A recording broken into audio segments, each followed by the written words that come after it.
Hello අපිටෝක් අපි හැමෝම USB cable එකක් පාවිච්චි කරනවා. අපි ෆෝන් එක චාර්ජ් කරගන්න, ඊට පස්සේ ෆයිල් ට්‍රාන්ස්ෆර් කරගන්න වගේ දේවල් වලට අපි ඩේටා කේබල් එකක් අනිවාර්යයෙන්ම පාවිච්චි කරලා තියෙනවා.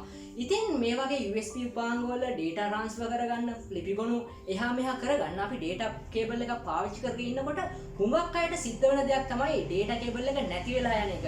ඊට පස්සේ තව දෙයක් තමයි මේ ඩේටා කේබල් කැඩිලා යන එක. ඉතින් ඩේටා කේබල් එකක් කැඩිලා ගියාම ඊට පස්සේ ඩේටා කේබල් එකක් අස්ථානගත වුණාම අපිට සිද්ධ වෙනවා අලුත් ඩේටා කේබල් එකක් මිලදී ගන්න. ඉතින් මේ කර කර හිටපු වැඩ අතරමඟ නැවතිලා හින්දා අපි විජහට ගිහිල්ලා ඩේටා කේබල් එකක් කකහනියම හදිස්සියෙම ගන්නවා කඩෙන්. ඉතින් මේ කඩෙන් ගන්න ඩේටා කේබල් එක කොච්චර ගුණාත්මකද කියලා අපිට ඒ වෙලාවේ අයිඩියාවක් නැහැ. මොකද අපිට ඕනේ වැඩේ ඉවර කරන්න නිසා. ඉතින් ඒ ගත්ත අලුතින් ගත්ත ඩේටා කේබල් එක තවත් සති දෙක තුනක් යද්දි කැඩිලා යනවා. මොකද අපි ඒක ගත්තේ කිසිම අවධානයකින් තොරව නිසා. ඉතින් අපි ඩේටා කේබල් එකක් ගන්නෝද්දී ගනිද්දි මොනවද සැලකිලිමත් විය යුතු කරුණු කියලා තමයි අද කතා කරන්න හදන්නේ. මොකද කලින් තිබ්බ ඩේටා කේබල් එක වගේම අලුතින් ගනිද්දි ඩේටා කේබල් එකක් ගනිද්දි සැලකිලිමත් වුණොත් තමයි හොඳ ඩේටා කේබල් එකක් ගන්න පුළුවන් වෙන්නේ. ඉතින් අද අපි කතා කරමු හොඳ ඩේටා කේබල් එකක් ගනිද්දි අපි සැලකිලිමත් විය යුතු කරුණු මොනවද කියලා. ඉතින් අපිව සබස්ක්‍රයිබ් කරලා නැත්නම් පල්ලේ තියෙනවා සබස්ක්‍රයිබ් බටන් එක, අපිව සබස්ක්‍රයිබ් කරලා බෙල් බටන් එක ඔන් කරලා තියාගන්න. මේ වගේ වීඩියෝ එකක් දාපු ගමන් ඔයාලට බලන්න පුළුවන්. පළවෙනි කාරණේ තමයි අරමුණ. ඇයි ඔයා ඩේටා කේබල් එකක් පාවිච්චි කරන්නේ? ඔයාගේ කාර්යය කාර්යය මොකක්ද කියලා ඔයා හඳුනා ගන්න ඕනේ. මොකද ඔයා ෆෝන් එක චාර්ජ් කරන ඩේටා කේබල් එකක් පාවිච්චි කරනවා නම් charging speed එක වගේ දේවල් අනිවාර්යයෙන්ම සලකා බලන්න ඕනේ. ඊට පස්සේ ඔයා ෆෝන් එකත් එක්ක ඩේටා ට්‍රාන්ස්ෆර් කරන්න අදහස් කරනවා නම්, ඒ කියන්නේ පාවිච්චි කරනවා නම් USB කේබල් එකක්, ඔයා මෙන්න මේ ට්‍රාන්ස්ෆර් ස්පීඩ් එක, ෆයිල් ට්‍රාන්ස්ෆර් ස්පීඩ් එක ගැන දැනුවත් වෙන්න ඕනේ. ඒ ගැන අරමුණක් විදිහට සලකලා ඔයා ඩේටා කේබල් එක තෝරගන්න ඕනේ. අපි ඊළඟ එපිසෝඩ් එකකින් ඩේටා කේබල් එක ෆාස්ට් ඩේටා කේබල් එකක් සහ රෙගියුලර් ඩේටා කේබල් එක ඩිෆරන්ස් එක වෙන කම්පෙයාර් කරලා වීඩියෝ එකක් අරන් එන්නම්. එතකන් ඔයාට පුළුවන් net එකේ සර්ච් කරලා බලන්න මේ ඩේටා කේබල් එක charging speed and fast speed ගැන. ඉතින් මේ අරමුණ සලකා බලලා තමයි ඔයා වෙනද වලට පියන ගන්න ඕනේ කේබල් එකක් ගන්න. මෙන්න මේ ඩේටා කේබල් එක වයර් දෙකක් තියෙනවා. එකක් තමයි charge වෙන්න, අනිත් එක තමයි ඩේටා ට්‍රාන්ස්ෆර් වෙන්න, තොරතුරු හොමාරු වෙන්න. ඉතින් ඔයාගේ අරමුණ මම කලින් කිව්ව විදිහට ෆාස්ට් charge වෙන්න නම් මේ ෆාස්ට් charge වයරින් එක ගැන ඔයා අනිවාර්යයෙන්ම දැනුවත් වෙන්න ඕනේ. ගයිඩ්ලයින් එකක් කියවලා ඩේටා කේබල් ගයිඩ්ලයින් ඕන තරම් ඉන්ටර්නෙට් එකේ තියෙනවා. ඊට පස්සේ ඔයාට ෆයිල් ට්‍රාන්ස්ෆර් කරගන්න ඕන නම් ෆයිල් ට්‍රාන්ස්ෆර් වයර් එක ෆාස්ට් වෙන්න ඕනේ. ඉතින් මේ ආරෝපණ ගැන ඔයගොල්ලන්ට දැනුමක් ලබා ගන්න පුළුවන් ඕන තරම් බ්‍රෑන්ඩ් වල ගයිඩ්ලයින්ස් තියෙනවා. මේ ගයිඩ්ලයින්ස් කියවුවොත් ඔයාට fast charging and fast file transfer data cable හොයා ගන්න පුළුවන්. මේ දෙකටම හරියන ඩේටා කේබල්ද දැන් වෙළඳ පොලේ තියෙනවා. ඉතින් ඔයාගේ අවශ්‍යතාවය මොකක්ද කියලා සලකලා බලලා තමයි ඔයා ඩේටා කේබල් එක මිලදී ගන්න ඕනේ. මොකද ඔයා ෆයිල් ට්‍රාන්ස්ෆර් ෆාස්ට් වෙන ඩේටා කේබල් එකක් පාවිච්චි කරලා charging fast බලාපොරොත්තු වෙන්න බෑ. එහෙමනම් ෆයිල් ට්‍රාන්ස්ෆර් ෆාස්ට් වෙන වගේම charging fast වෙන දෙකම එකට තියෙන ඩේටා කේබල් එකක් ඔයා පාවිච්චි කරන්න ඕනේ. එහෙම නැතුව එකක් වැඩියෙන් ෆාස්ට් තිබ්බ පමණින් අනිත් එක ෆාස්ට් වෙන්නේ නැහැ. එහෙනම් දෙකම ෆාස්ට් වෙන ෆීචර්ස් තියෙන ඩේටා කේබල් එකක් ඔයා අනිවාර්යයෙන්ම පාවිච්චි කරන්න ඕනේ. හිතන්නකෝ ඔයා කාර් එකකට ඩේටා කේබල් එකක් ගන්නවා කියලා USB කේබල් එකක්. සාමාන්‍යයෙන් කාර් එකේ වැඩියෙන්ම කරන්නේ අපි ස්මාර්ට්ෆෝන් charge කරන එක. මොකද කාර් එකේ යන අයට අපිට දෙන්න ඕනේ charge එක හොඳට. මොකද ෆෝන් එක charge කරගන්න තමයි ඒගොල්ලෝ ගමනාගමනයේදී බලාපොරොත්තු වෙන්නේ. ඉතින් ඒ වෙලාවට ඔයා ගන්න ඕනේ fast charging USB කේබල් එකක් මිසක් fast file data transfer වෙන data කේබල් එකක් නෙවෙයි. අන්න ඒ වගේ අපි විවිධාකාර අවශ්‍යතාවලදී අපි අරමුණ සලකලා බලලා තමයි data කේබල් එකක් ගන්න ඕනේ. එහෙම නැත්නම් සිද්ධ වෙනවා ඔයාට data කේබල් එක ගත්ත වෙළඳපොළට ඊට පස්සේ data කේබල් එක ගත්ත සමාගමටත් දොස් කියන්න. ඒකේ වැරද්ද මොකද්ද? අපි හරියට බලලා data කේබල් එකක් ගන්නේ නැති නින්දා. දෙවැනි කාරණය තමයි වෙළඳ නාමය කියන්නේ. මේ ඩේටා කේබල් එකක් හදන වෙළඳ නාමයක් තියෙනවා. ඒ කියන්නේ බ්‍රෑන්ඩ් එක. ඉතින් මේ බ්‍රෑන්ඩ් එක ගැන සලකා බලද්දී අපිට බ්‍රෑන්ඩ් එකකට හොඳ බ්‍රෑන්ඩ් එකකට යන්න සිද්ධ වෙනවා. මොකද ගුණාත්මක ඩේටා කේබල් එකක් ගන්න නම් මොකද විශ්වාසයක් තියෙන ප්‍රොඩක්ට් එකකට අපි හැමෝම කැමති හින්දා. ඉතින් ඔයා පාවිච්චි කර හිටිය උදාහරණයක් විදිහට Samsung ඩේටා කේබල් එකක් නම් ඔයාට සිද්ධ වෙනවා නිලලත් Samsung ස්ටෝර් එකකින් ඩේටා කේබල් එක මිලදී ගන්න. නැත්තම් මේ කොටුවේ පිට කොටුවේ වගේ පොඩි කඩේකින් ඔයා ඩේටා කේබල් එකක් මිලදී ගන්නවා නම් ඔයාට රික්ස් එකක් තියෙනවා. තව මාසෙකින් විතර අනිවාර්යයෙන්ම අලුත් ඩේටා කේබල් එකක් ගන්න සිද්ධ වෙන. මේක සාපේක්ෂ දෙයක්. බහුතරව සිද්ධ වෙන දෙයක්. ඒ වුණාට දැන් මම කියන්න හදන්නේ ලංකාවේ විවිධාකාර ඩේටා කේබල් ඒජන්ට්ලා ඉන්නවා. ඒ කියන්නේ කන්ටේනර් පිටින් තොග විසියට ඩේටා කේබල් ගේන බ්‍රෑන්ඩඩ් ඒජන්ට්ලා ඉන්නවා. ඔයාට ටවුන් එකකට බැස්සොත් අනිවාර්යයෙන්ම ෂොප් එකක් හොයාගන්න පුළුවන් බ්‍රෑන්ඩඩ් ඩේටා කේබල් විකුණන. ඔයා පාවිච්චි කරන බ්‍රෑන්ඩ් එක මොකක්ද? ඩිවයිස් බ්‍රෑන්ඩ් එක මොකක්ද? මම උදාහරණයක් විදිහට Samsung කිව්වා. ඔයා පාවිච්චි කරේ අර කලින් Samsung data cable එකක් නම් ඒ data cable එක දැන් කැඩිලා හෝ අස්ථානගත වෙලා නම් ඔයාලට සිද්ධ වෙනවා තව Samsung data cable එකට මාරු වෙන්න. මොකද වෙන brand වල සමහර brand තියෙනවා ඒ data cable වල එන watt ප්‍රමාණය වැඩි, ඊට පස්සේ ආරෝපණ ප්‍රමාණය වැඩි. ඒ නිසා බැටරිය සවුත් වෙලා යන. ඉතින් ඔයාලට සිද්ධ වෙනවා Samsung data cable එකක් අලුතින් හොයාගන්න. එතකොට ඔයා හොයලා බලනවා Samsung brand එකෙන් මේ ඒජන්ට්ලා ඉන්නවද data cables විකුණන කියලා. ඔයාලට පුළුවන් එතකොට Samsung store වලට ගිහිල්ලා නැත්නම් Samsung agent ලා ඉන්න කඩවලට shop වලට ගිහිල්ලා Samsung data cable එකක් ඉතා ආරක්ෂාකාරී විදිහට branded safety trustly මිලදී ගන්න.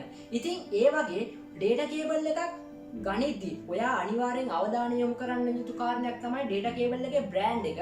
මොකද data cable එකක් කියන්නේ අනිවාර්යෙන්ම device එකකට අවශ්‍යම උපකරණයක්. ඉතින් මේ device එකට අවශ්‍යම උපකරණයක් නිකන් අවුල් වගේ නම් සවුත් වගේ නම් අනිවාර්යයෙන්ම device එක සවුත් වෙලා යනවා. device එක රැක ගන්න නම් ෆෝන් එකක් වගේ දෙයක් රැක ගන්න නම් අනිවාර්යයෙන්ම හොඳ data cable එකක් පාවිච්චි කරන්න වෙනවා. අනිවාර්යයෙන් මේ පාවිච්චි කරන data cable එක හදපු කම්පැනි වෙළඳ නාමය ගැන අනිවාර්යයෙන්ම ඔයාලට හොයා ගන්න සිද්ධ වෙනවා. නැත්තම් කලින් පාවිච්චි කර හිටපු device එකේ brand එක මොකක්ද? ඒ brand එකේ ඔයාලට free දුන්න data cable එක USB cable එක මොකක්ද කියලා සලකලා බලලා ඒ guideline එක හොයලා ඊට පස්සේ ඒහා සමාන brandedම data cable එකක් ඔයාලට සිද්ධ වෙනවා. ඔයාගේ device එක රැක ගන්න නම්, fast charging කරගන්න නම්, fast data transfer කරගන්න නම් මිලදී ගන්න. ඉතින් brand එක කියන්නේ data cable එකක් මිලදී ගන්නකොට සලකා බැලිය යුතුම කාරණයක්. තුන්වෙනි කාරණය තමයි පිරිවැය කියන්නේ. ඒ කියන්නේ බජට් එක. ඔයා data cable එකක් කැඩුනාම හරි නැති වුණාම හරි මිලදී ගන්නකොට අනිවාර්යෙන් හිතනවා අලුතින් ගන්න data cable එකට කොච්චර ගාණක් වියදම් වේද කියලා. සමහර data cable තියෙනවා features මෙච්චර වගේ නම් බජට් එක high. features low වෙලා බජට් එක high වෙන data cable එකකට අනේක ඇත්තටම නුවණක්කාර වැඩක් නෙවෙයි. ඒක නිසා කේබල් එකේ දිග, ඊට පස්සේ කේබල් එකේ ආරෝපණ වන ප්‍රමාණය, කේබල් එකේ thickness එක, කේබල් එකේ brand එක වගේ දේවල් සලකලා බලද්දී ඔයා කලින් පාවිච්චි කරපු data cable එක අච්චරක් වෙද්දී සමහර විට අලුතින් ගන්න කේබල් එක ඊට වඩා high price වල මෙච්චරක් වෙන්න පුළුවන්. ඉතින් ඒ දෙක සංසන්දනය කරද්දී ඔයාට තේරෙන දෙයක් තමයි අලුතින් ගන්න data cable එකේ price වැඩි කියන එක. ඉතින් සමහර දේවල් තියෙනවා, සමහර වෙළඳනාම තියෙනවා, සමහර වෙළඳු ඉන්නවා, කළු කඩකාරයෝ ඉන්නවා data cable ලාභ තියාගෙන high price වලට විකුණන. ඉතින් ඔයාට දැනුවත් වෙන්න පුළුවන් data cable එක සාමාන්‍යයෙන් ඔයා කලින් පාවිච්චි කරපු data cable එකේ budget එක compare කරලා අලුතින් ගන්න data cable එකේ ගුණාත්මක භාවයත් එක්ක මේ මිල සාධාරණද කියන වගේ. ඒ වගේම ඒ සාධාරණ මිලට මෙන්න මේ data cable එකේ performance තියෙනවද කියලා ඔයාලට අනිවාර්යයෙන්ම සලකලා බලන්න සිද්ධ වෙනවා. එහෙම නැත්නම් ඔයාට පාඩු විඳින්න සිද්ධ වෙනවා. අපි කවුරුත් කැමති නැහැ අඩුවට සල්ලි දීලා අඩු data cable එකක් ගන්නවත් වැඩියට සල්ලි දීලා ඒ ගානට valuable වෙන්නේ නැති වටිනාකමක් නැති අඩු performance තියෙන data cable එකක් ගන්නවත් ඇත්තටම ඔයයි මයි කැමති නෑ. ඉතින් අපි සලකලා බලන්න ඕනේ ඔයා දෙන සල්ලි වලට, ඔයා දෙන ගානට මෙන්න මේ ගන්න අලුතින් ගන්න data cable එක සාධාරණද කියන එක. එතකොට data cable එකේ දිග බලපානවා, data cable එකේ port බලපානවා, data cable එකේ පාට බලපානවා, data cable එකේ thickness එක බලපානවා, data cable එකේ දිග බලපානවා. මෙන්න මේ සාධක මත තමයි data cable එකේ මිල සංසන්දනය වෙන්නේ. ඉතින් මේ මිල හැදුනහම මේ මිලත් එක්ක සසද්දී අර performance ගැලපෙන්නේ නැත්නම් අනිවාර්යයෙන් මේක කළු කඩ සීන් එකක්. මේ කළු කඩ සීන් එකට රැවටිලා හුඟක් data cable ගන්න අය ඉන්නවා. data cable එක වැඩි performance නැති අඩු බාල quality එකට තියෙන data cable එකට ලොකු ගාණක් වියදම් කරලා යාලා.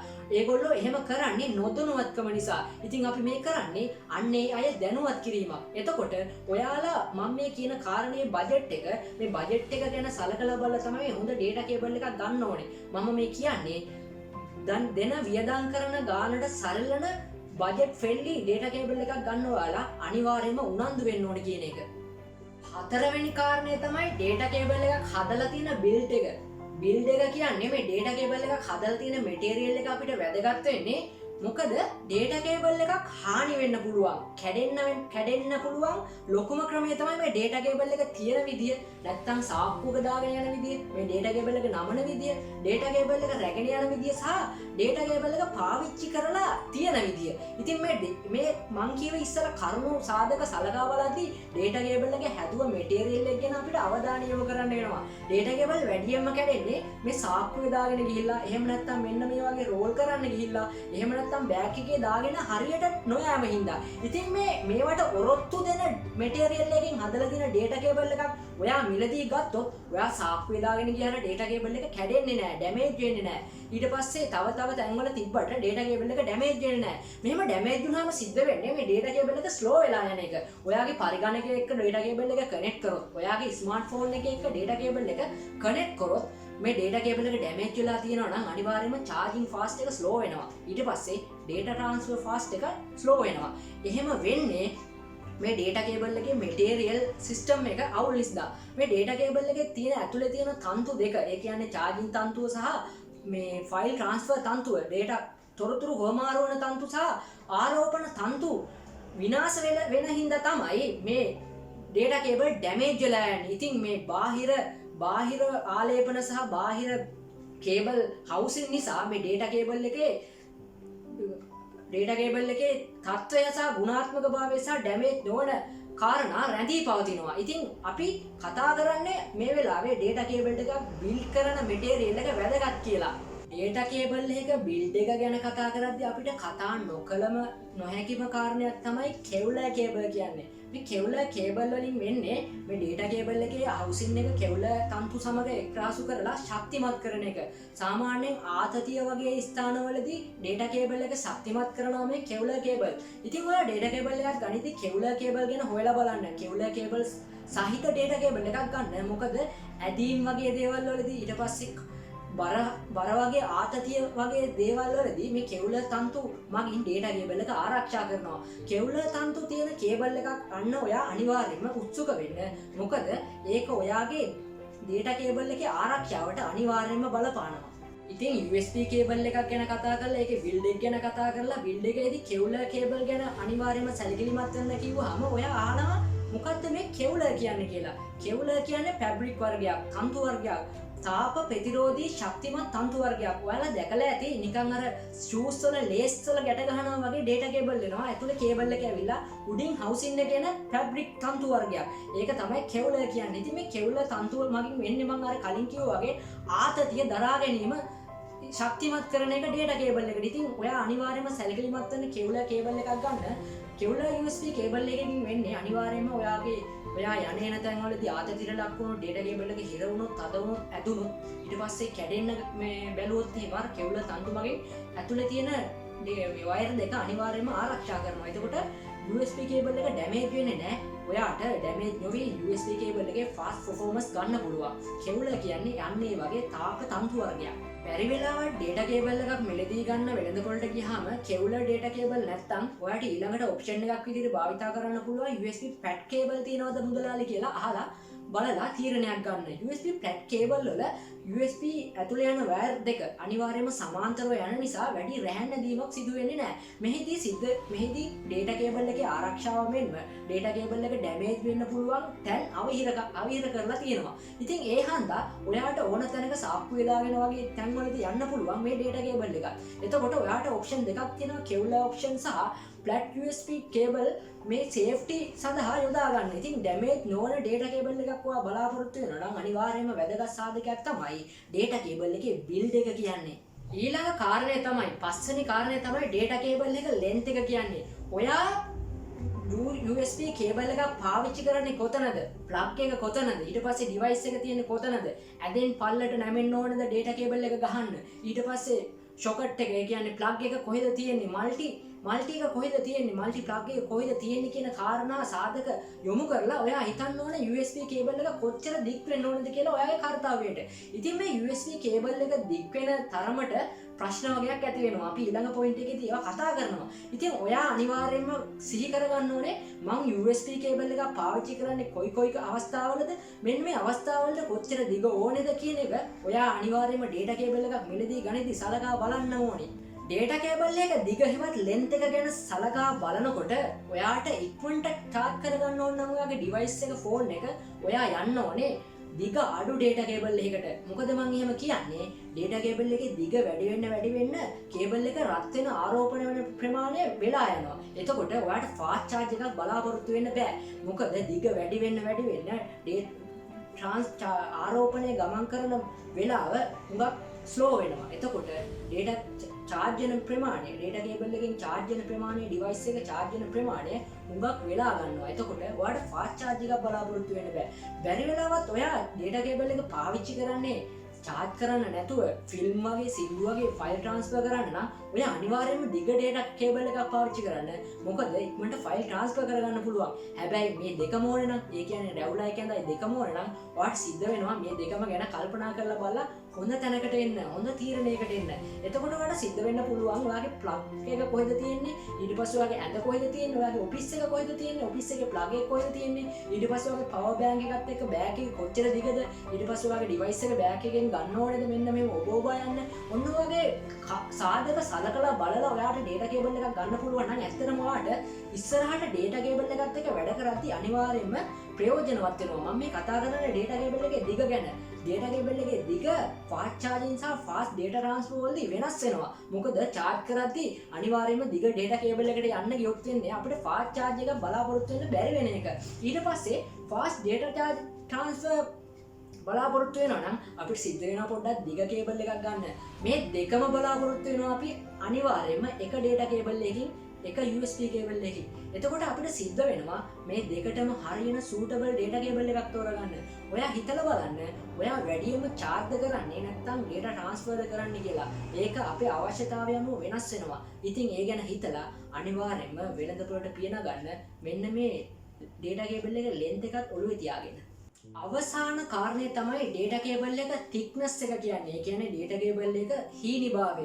මේ data cable එක හීනි වෙන්න ඇතුලේ තියෙන wire ප්‍රමාණය වැඩි වෙනවා. එතකොට wire තන්තු ප්‍රමාණය වැඩි වෙලා data transfer fast වෙන්න පුළුවන්. ඊට පස්සේ charging fast වෙනවා. ඉතින් මේ තොරතුරු හෝමාරු සහ charge ඒ කියන්නේ ආරෝපණය ඉක්මන් වෙන්න ඔයාගේ වැඩේ ඉක්මන් වෙනවා. ඉතින් ඔයා data cable එකක් අනිවාර්යයෙන්ම ගනිද්දි මිලදී thickness එක බලන්න. thickness එක කියන්නේ මේ data cable එකේ හීනිභාවය සහ data cable එක slim නම්, data cable එක thick නම් අනිවාර්යයෙන්ම මේක කාර්යක්ෂම data cable එකක් කියලා අපිට ඔයාලට කියන්න පුළුවන්. thickness එක තමයි අන්තිම කාරණාව. data cable එකක් මිලදී ගනිද්දි ඔයා අපි සැලකිලිමත් විය යුතුයි. ඉතින් මම කලින් කිව්ව 6 වෙනි කාරණය thickness. ඉතින් thickness data cable එකක් ගන්න ඔයා අනිවාර්යෙන් උනන්දු වෙන්න. thickness data cable එකක් වගේම ඔයාට හිත ගියොත් එහෙම slim data cable එකක් ගන්න අනිවාර්යයෙන්ම ඔයා කරන්නේ වැරදි වැඩක්. මොකද thickness data cable එකකට වඩා slim data cable එක data transfer වෙන ප්‍රමාණය සහ charge වෙන ප්‍රමාණය අඩු කාර්යක්ෂමතාවයක් තමයි දක්වන්නේ. මොකද ඒකට හේතුව තමයි slim data cable එක ආරෝපණය වෙන්න යන වෙලාවට එක්ක කේබල් එක රත් වෙන ප්‍රමාණය, රත් වෙන කාලපරාසය වැඩි. කේබල් එකක් රත් වෙන්න මේ charge වෙන ප්‍රමාණය සහ තොරතුරු transfer, data transfer වෙන ප්‍රමාණය අඩු වෙනවා. ඉතින් ඔයා අනිවාර්යයෙන්ම මිලදී data cable එකක් අලුතින් මිලදී ගන්නවා නම් thickness data cable එකක් ගන්න. thickness data cable එකක් ගනිද්දී අර මං කලින් කිව්ව වරප්‍රසාදයේ වාසිය ඔයාට අනිවාර්යයෙන්ම අත්විඳින්න පුළුවන්. slim data cable එකක් වෙළඳපොලේ මුදලාලි දෙන්න හැදුවොත් එපා මුදලාලි මට thickness data cable එකක් තමයි චෙක් කරව ගන්න ඕනේ කියලා පොඩ්ඩක් වචනේ බල කරලා කියන්න. මොකද එතකොට මුදලාලිත් බලයි මෙයා හරි මීටරින් තමයි data cable එකක් මිලදී ගන්න ඇවිල්ලා තියෙන්නේ කියලා. එතකොට ඔයාව අන්දන්න ඇන්දෙන්න තියෙන ප්‍රමාණය අඩු වෙනවා. ඉතින් අද අපි කතා කරන්නේ ඔයා data cable එකක් ගන්නවා නම් data cable එකක් ගනිද්දි මිලදී ගනිද්දි සැලකිලිමත් විය යුතු කරුණු 6ක් ගැන. ඉතින් අන්තිමට කතා කරන්නේ thickness ගැන. thickness cable සහ slim cable පටල ගන්න නම් එපා. මොකද ඒක අනිවාර්යම කාරණයක්. ඉතින් අපේ වීඩියෝස් හොඳ නම් අපිව subscribe කරන්න, එහා පැත්තේ තියෙන bell button එක on කරලා තියාගන්න. මෙන්න මේ වගේ අධ්‍යාපනික කරුණු ඇතුළත් දැනුවත් කිරීම කරුණු ඇතුළත් වීඩියෝස් ගොන්නක් ඉස්සරහට අපි අරන් එන්න නියමිතයි. ඉතින් අපේ Facebook page එකේ අපි ඉන්නවා, Instagram වල ඉන්නවා, අපි Twitter වල ඉන්නවා. අපේ පේජ් එක ලයික් කරලා Instagram ප්‍රොෆයිල් ෆලෝ කරලා Twitter ප්‍රොෆයිල් ෆලෝ කරලා ඇලර්ට් එකේ ඉන්න අපි giveaways දෙනවා ඒ වගේම මේ වගේ අධ්‍යාපනික වීඩියෝස් වලින් අපි ඔයාලා ළඟටම එනවා. ඉතින් අපිව subscribe කරලා තියාගන්න, like කරලා තියාගන්න, follow කරලා තියාගන්න. අපි අලුත්ම වීඩියෝ එකකින් ලබන සතියේ හම්බෙමු.